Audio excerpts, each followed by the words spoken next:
G'day, my name's Lloyd Grolleman. I'm the Aussie Pastor. Welcome to our program today. It's a beauty. We're going to interview a guy. Now, don't be turned off by that, because this is one of the most fascinating people I've ever met. His name is Sam Childers. They made a movie of him. Check the clip out. I've done a lot of things that I ain't proud of. Hurt a lot of people. You can't keep going the way you've been going. Help me. I don't got no good shoes, Lena. I'm here today to talk to you about families just like yours, half a world away, that desperately need your help. I was thinking maybe I could go over there. Africa? Reckon they can do with all the help they can get. You in the army or something? We are freedom fighters. I'm Sam. Nice to meet you. I want to go into Sudan this weekend. Need someone to show me around. This is a war zone. If you stay here, you're going to get killed. It's safer to sleep here than in their own homes. They ain't sleeping out here. There are too many. You can't help them all. Gotta take as many as we can. Tell the other ones we'll come back later. I need the money for an extra vehicle so that I can save some children. Calm down. Don't tell me to calm down! That's the orphanage that I'm gonna build in Sudan. They talk about you, the children. I'm just trying to help these people. Same as you. The entire rebel army has put a bounty on your head. I must be doing something right. They burn it down. Ain't nothing left. It's over. Get off your butt and build it again. You hear me? Sam, wait. She will wait and get you! This place does not need more guns. Why don't you fight the evil in this place your way and let me fight it mine? Helping you kids is about the only good thing I've ever done in this life. You got no idea what I'm saying, do you? This guy, Sam Childers, he's like no Christian I have ever met. You kind of get a feel of that from the clip. He is a rough diamond, but man, is God working through him. Sam, Hey, welcome to Australia. good, thank you. In fact, with that accent, it sounds to me like you're not Australian. You're here visiting. Yeah, I'm from the U.S., but live in Africa now. But I was raised in a very good family. If you was to ask me at 7, 8, 9 years old, Sam, when you grow up, man, what are you going to be? I'd have told you I'm going to be a preacher. But at a very young age, I started getting messed up. You know, I started watching other kids in the school, and I started thinking, I want to be cool, I want to fit in. So in order to fit in with the older crowd, I started doing what they were doing. So I started smoking cigarettes at 11 years old, started smoking marijuana at 11 years You're old. going to church all the time while this is going on? I'm telling you, yeah, I started backing away when I was like 13. You know, I started experimenting with alcohol at 12. So I started backing away from the church, you know. But by the time I was 13 years old, I was eating pills. 14 years old, snorting cocaine. By the time I was 15 years old, everyone knew me, but I was getting an attitude like I didn't like anybody anymore. You know, I didn't need school. So I actually quit school at 15 years old. Found myself getting up every morning, putting a needle in my arm, shooting up heroin. And then everything just started to spindle off the wrong road, you know. I started selling drugs, started running drugs. By the time I was in my late teens, I was running drugs from Minneapolis, Minnesota to Chicago, Chicago to Florida. And then there was a time in my life that I became a shotgunner. Okay, that's like a hired gun for drug deals. So you're getting pretty deeply into crime here. You know, I probably, in the drug world, I probably went as far off as you could ever go in the drug world. And I mean, I was turning into first-class scumbag, criminal, gangster. There was about 2 years of my life where every morning I had to get up, put a needle in my arm, every afternoon, needle. Every evening, needle. The veins on your arms would end up collapsing, and you'd have to shoot in the back of your leg. Yeah, I mean, so yeah. How old were you when you were doing that? I started at 15 years old.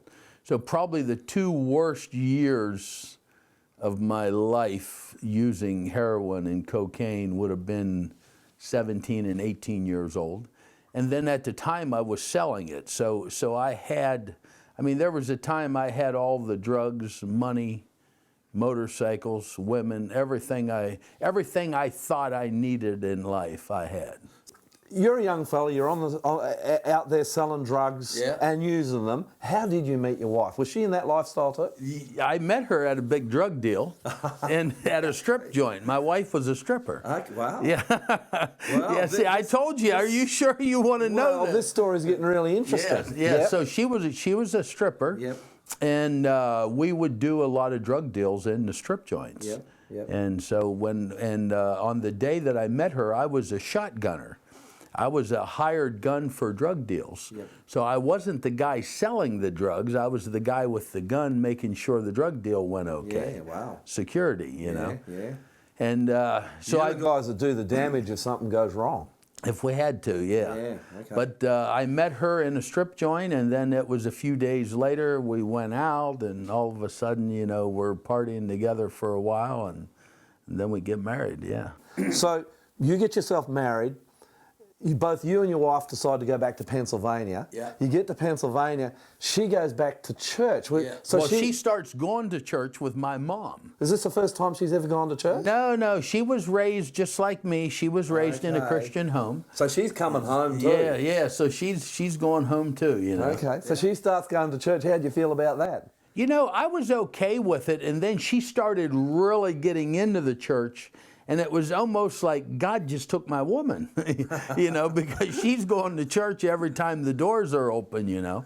So then I was okay with it, but then she started nagging me, will you go to church, will you go to church? And I always tell people, you know, men in the U.S., when a woman starts nagging, we just put our foot down and we stop it right there and we say, okay, I'll go. So, you know. You sound like men in Australia, mate. Yeah, so I went to church with her, and I knew that night, I knew when I walked into church, I knew this was my night.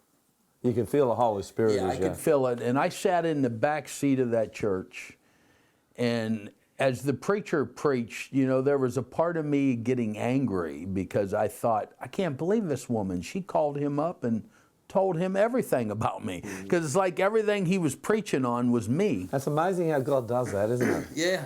He's talking to hundreds of people, I suppose. Right. But the reality is that somewhere... It's just me. Yeah, somewhere between what the preacher's saying and what you're hearing, God's doing a translation, tongues if you want. Right. And you're hearing a personalised message for you. Yeah, absolutely. Yeah. And so finally, he gave an invitation for anyone that wanted to give their life to the Lord, and just to stand up. Yeah. And I couldn't move. My legs were like noodles. Did you want to? Yeah, I wanted to. I couldn't even lift my arm. I was even trying to lift my arm, but I couldn't move, you know. And this preacher, you know, people was gathering at the altar, and he kept looking back at me, and then finally he just come walking straight back to me. Oh, and he walks up to me. To you? Yeah. How many are in the church? There was a couple hundred there, you know. Wow. But he walked straight up to me and he said, man, the power of God is all over you, and you're just sitting here. What's the matter? And I started crying, weeping, and next thing I know, I gave my life to the Lord. You know, now that was only a beginning. They were starting a revival at that church. So on the second night, I wanted to go. And I always consider serving Jesus Christ like going to a buffet. You know what a buffet is. I can tell you know what a buffet is. But now, why do we like a buffet? Well, we like the food. Because you get all you can eat. Yeah, that's right. And see, that's how I consider serving Jesus Christ. Yeah. Some people might just want a little bit, okay? Yeah. And some of us want a lot when we go to a buffet. And I'm like, move out of my way. Yeah. You know, so I wanted it all. So that second night, I went straight to the front row, sat right in the front row. And I figured when this preacher gives the altar call, I'm going to jump right up there. I want it all. Don't get in front of me. I don't care if you're old or what. I'll knock you down. I want it all. You know, and that was the fire that I had in me. So he gave the invitation, and I jumped up, and he just kept on preaching then. So I'm right behind this guy. He's walking back and forth, and I'm walking back and forth right on his heels, you know. And finally, he turns around, and he looks dead at me, and he starts to prophesy. Man. And I mean, I'm taking a couple steps back because it's like, I didn't come here for this here, you know. I'm married. I don't need no one else to tell me what I'm going to do, you know. So finally, he starts telling me I'm going to Africa. So I'm thinking in my head, I'm not going to Africa. I'm a white man. Why would I go to Africa? So finally, this preacher come walking through the door. I start cussing him out. I start cursing him. Don't tell me I'm going to Africa. Don't tell me I'm going to be in a war. And you know how you preachers are. You always stand there with a little smirk on your face. Yeah, see that? A little smirk. Big smile. Yeah. And all he would say as I was cussing him, we'll see. We'll see. I told him, don't tell me I'm going to Africa. We'll see. And he had that smile on his face. So make a long story short, I can't hit a guy when he's smiling at me. So that was in June of 1992. Okay. In the fall of 1998, I found myself in Sudan, Africa. Yeah. So I went to Africa on a 5-week mission trip, and that's when I got involved in the Coney War, the LRA, the Lord Resistant Army. They were in northern Uganda and South Sudan, killing people, laming people, stealing children, making children child soldiers. And I wanted to see more. Yeah. There was a village that was raided. And so I wanted to see it with my own eyes. And when we went into the village that day... So you're in a war zone? Yeah, we were in a war zone. Yeah. So I wanted to go see it. Yeah. I wanted to see what happened. They raided a village that night. So the next day I wanted to go in and see all the devastation. And I didn't realize, you know, God was putting that in front of me. God was going to put the opportunity for me to see something that I would have to make a choice. Yeah. So when we were in the village, you could see the dead bodies, you could see the huts that were burnt and everything. And I was along the outside of the village walking, and I come across a body of a small child. The child may have been 12 hours old that was dead, you know, maybe 14 hours. But from the waist down was gone. The child stepped on a landmine. Oh, and I remember walking around that body, looking at this child, and I'm thinking, how can this happen in the world today and we don't hear anything about it? So as I'm looking at this child, I said, God, I'll do whatever it takes to help these people. And I didn't realize what I was saying. And I didn't make that commitment that I was going to be there for the rest of my life. But 21 years later, I'm still there. You went there for 5 weeks. You had this very, well, as I say, traumatic experience. What then did you do? The next thing that I did was I went back home after being there for 5 weeks, and I was really in my heart and my mind. I couldn't think anymore. Yeah. I knew I was to be in Africa. So I went back to my construction business. Nothing meant anything anymore. I started selling everything I had. I had a big camper trailer to go camping, and I couldn't even walk by that camper trailer. I couldn't walk by my boat because I would walk by all these material things I had, and they meant nothing to me, and I could think of starving people. I could think of hurting people, children dying. So I started selling everything. You know, when I first started, I didn't want to ask people for money. So I started selling everything that I had that I thought I didn't need anymore. God's on you. Yeah. And then within 3 months, I was back in Africa. And that's when I got involved in the war. I went into this war zone area, and this time there was an attack. And while you were there? Yeah, the Lord Resistant Army was attacking. Yeah. And, you know, people were dying, people that were with me run. And, you know, I didn't run. Yeah, I didn't run. I picked up a gun and started fighting. Okay. Yeah. So with you're fighting for the villages. Yeah.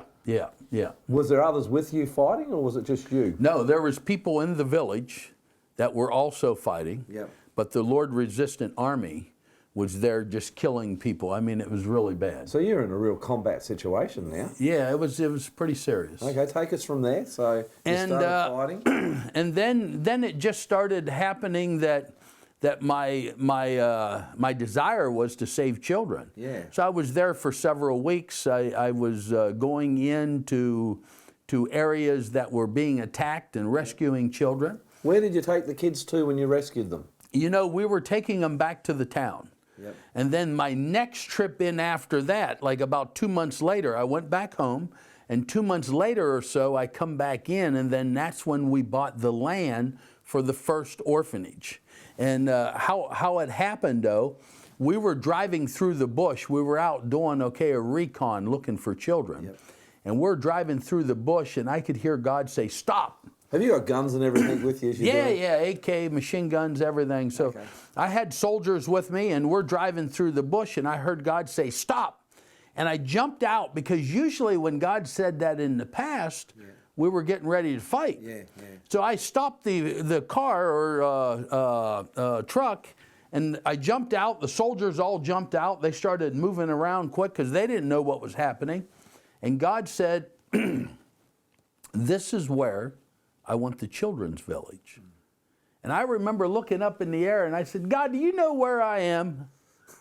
God, do you know where I am?" Because we're right in the middle of a war zone. And God said, "This is where I want the children's village." So we found out who owned the land. There was a family there that owned this land for 500 years or more. It was family land. And they owned thousands and thousands of acres. So we bought the land, which is about 40-some acres. They were happy to do that? What's that? They were happy to sell it? In that time, it was war, and everyone needed money. Everyone was going hungry and everything. So yeah, the guy was very happy to sell the land, So we bought the land and we started building, and it was only a week or two. We were cutting trees down and everything, building a mud hut, and right away the government comes in. And the government said, "Sam, you can't build here." He said, "The LRA is going to kill you." And I remember looking up and I said, "Well, you need to tell God. Tell God that, because I already told him and he said he wants me here." But to make a long story short, now that very orphanage is one of the largest working orphanage, not the largest, one of the largest working orphanages in South Sudan now. And it was built right in the middle of a war zone. While the war was going on? While the war was going on. Did God protect that orphanage? It's something like the movie Machine Gun Preacher showed the orphanage getting attacked, and they came through the bamboo fence and they burned it to the ground. Did not happen. The truth is, but you see, it wasn't good enough for Hollywood. Yeah. The truth is, the orphanage was attacked 3 times. It had a bamboo and barbed wire fence around the orphanage, but they could not penetrate through that bamboo fence. I mean, they were shooting RPGs at the fence, and the RPG would come out, and it would almost come up to the fence and just hit the ground. So they could not come through. I love those sorts of stories. Yeah, but I mean, that's the God truth. Protecting, it's God protecting his children. But it shows in the movie that they burn it all to the ground, but that was not true, So, if I get this right, you would go out, you would find the kids, and you'd be bringing them back to this orphanage. Yeah. Who staffed the orphanage?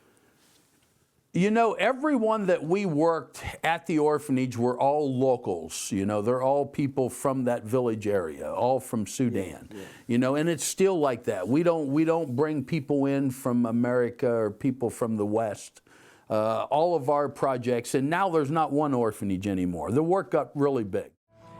We have got 7 orphanages now. There was an update done several months back where we only had 6, but we have now started the 7th orphanage in Adima, Ethiopia. This orphanage is just for bringing in street children. So now we have orphanages in Ethiopia, South Sudan, and also in Uganda. And it keeps growing and growing. We got several projects that are getting so big, but these projects are to take young people, give them a skill and a trade and a talent. And all of this is so we can give them a future together. You got to remember, the average orphanage out there at 15 years old, you're out. These children, more than 70% of them, go into prostitution. The only way we can change a nation is through education and giving a skill and a trade, and that's what we're doing with your help. Our farm, praise God, we got the 3rd tractor, but we still need a 4th tractor and a few other pieces of equipment. This farm is already giving us a lot of food that is being taken to our other orphanages, so it's already saving us thousands of dollars. We believe by the end of 2017, if we get all the needed equipment that we're hoping to get, this farm is going to generate money for us that will actually be able to drill more wells, start another orphanage, but it's going to help the missions 100%. One of the greatest things that I feel that we have been doing is our feeding programs. You know, several months back I said we're feeding over 6,000 meals, and I made the comment, I feel in a few months we're going to be feeding 7,000 meals a day, 6 days a week. We have hit that mark. We're over 7,000 meals a day, and listen, we're not stopping there. We want to do 8,000, we want to do 9,000, we want to do 10,000 meals. I believe the greatest thing that we can do in the world today is to feed that person that is not eating. 40% of the children that we feed every day only eat what we feed them. So we need your help. We're doing over 7,000 meals, but we want to do more than that, and we can do it. We just need to work together. For our school updates, most of you know that we have built 5 schools from the footer up in East Africa in several different places. We have also done a VOTEC school teaching auto mechanics, woodworking, and seamstress. We are building number 6 school in South Sudan. We all know that everything has kind of been on a downhill slide because of war, but we're not going to let our children on that downhill slide. We're going to take them to the top with a strong education. That's why we're building our own school on the main orphanage in South Sudan, and we need your help. We also have a school that we're getting ready to start in northern Uganda. This is near our farm for 2017. This school is in an area where there is no school for hours. No school at all, none near enough for the children to even walk to. Children in the area of our farm, the only way they go to school is if the parents can come up with the money for a boarding school. We are going to be building a small school in the bush in northern Uganda. This is another project. We can't do it without you. I believe that we need to restore the people of East Africa, the ones that were victims of war and the ones that just not had the opportunity to get a good education and be taught a trade and a skill. We have started another large project in northern Uganda. This is a truck stop. This truck stop is going to be used to train young people a trade in auto mechanics, how to work on trucks, how to service cars. It's also going to sell fuel. It's going to have a restaurant, going to have a supermarket. We'll be able to work as many young men as we can young ladies. So this is going to help to rehabilitate victims of war. This project is only starting now. We have the land, we're starting the excavating. We believe it's going to be a 2-year project. In 2 years, we should be fully done and up and running. Keep in mind, any of these projects that you see, that you hear about, if you want to be a big part of them, you can call the office, you can email us, you can even go on a mission trip and see exactly what God wants you to do. You have heard a lot of stuff that we got going on, and I know some people say, when are you going to stop? I'm not going to stop till I take my last breath. So with this ministry of yours, in a very dangerous part of the world, how do you finance? You can sponsor a child. You can go to the website. There's a place to click on child sponsorship. So you can go on there and sponsor. How much is that? Just interested. To sponsor a child is $35 a month. Wow. Which that's a little high. We can actually sponsor a child cheaper than that. But some of our children, see, we have children in university. So our children in university might cost $100 a month. So but it evens out. what you can do, one of the big things we do is our feeding programs. So we're feeding over 12,000 meals a day. So for a lot of people, that $35 a month might be too much. You can go onto that same website and you can just put in a clause that you want to donate to the feeding programs, $10 a month. And it comes out of your bank account every month automatically. So if one of our viewers wants to help, they just go on to, give us that website, Machine Gun Preacher. Just remember machinegunpreacher.org. Okay, so what's the future for Sam? You know, I'm not satisfied with anything that I've ever done. I'm not satisfied with 12,000 meals a day. I want to do 15,000. I want to do 20,000. I'm not satisfied with 7 orphanages. You know, I'm not satisfied with 10 businesses, you know. I want to keep making money. I want to keep feeding children, keep educating children. Until the day you die or Jesus comes. Absolutely. Yeah. Well, you know what, Sam? Your life is an inspiration. You've come a long way. Yeah. You're evidence of what God can do if you let Him into your heart. Well, I've always said, if God can use me, you know, I was the scum of the earth. I was a drug dealer, drug addict. You know, I couldn't read or write. I had no education. I got 2 books that are worldwide, you know. And if God can use me, just imagine what He can do with you. But, you know, the biggest thing is you got to be the one that's going to look up and say, God, here I am. You know, God can take someone that's all messed up, but you got to give your life to Him. And He can take someone all messed up, and He can start to shape them, mold them, crush them. And then all of a sudden you'll find out big things can start to happen. Thanks for coming, Sam. All right. I wish you all the best in the future, and I know God's going to continue to work mighty things through you. Absolutely. Thank you. God bless you.